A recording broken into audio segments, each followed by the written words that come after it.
jeans have enough sag, and his white tee so clean lays right on his chest. So he does 50 more push-ups so the girls look right at his chest. His fresh white Nikes stay laced up, and the rag on his left side that others know they need to brace up.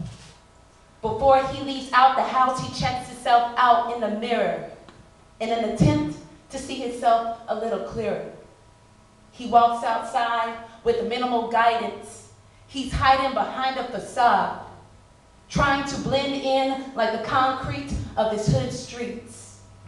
He greets his homeboys with his middle and index, not completely comprehending the meaning of the word next. Biologically men, but mentally boys.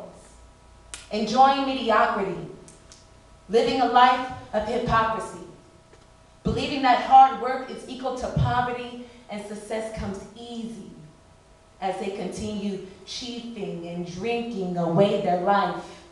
The biggest accomplishment for them, make it past 25. But he wants more for his life, and he decides he can no longer blame the absence of his dad for all of the misfortunes that his family's had.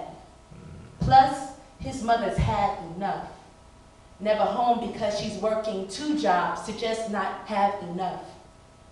She says he better get his act together, and she prays for him daily, praying that it's not too soon that the Lord takes her baby, and that he stops banging and slanging, and that the Lord hears her.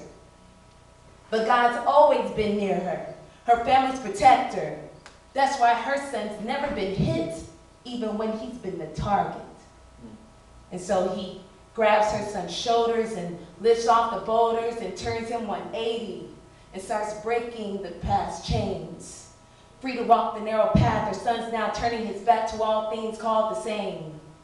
His lame spiritual frame now made strong, and his days associating with men called boys are now long gone. And now he's starting to speak the gospel instead of a bunch of noise.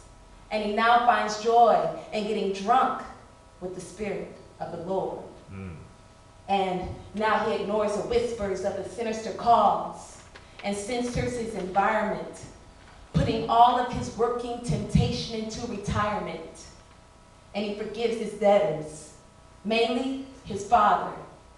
Finally realizing not releasing before his betters will make progress harder. He conquers hate with love. And he loves the way his mom smiles so proud now when she talks about her son. His values are new. His hands no longer smooth. His view is a man's hands that's calloused, represents ridding himself of all things that's childish.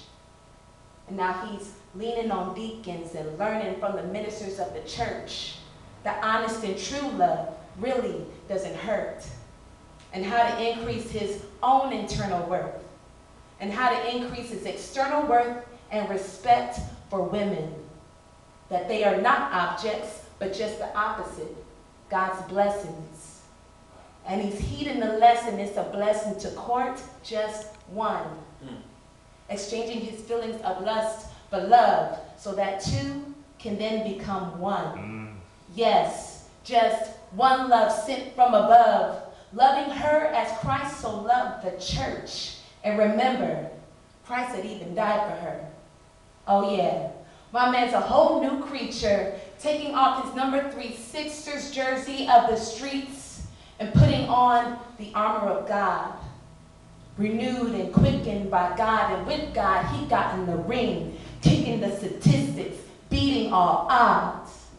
Anything unlike God, he pushes off to the side and continues to look high, to strive for Ephesians 5. Thank you.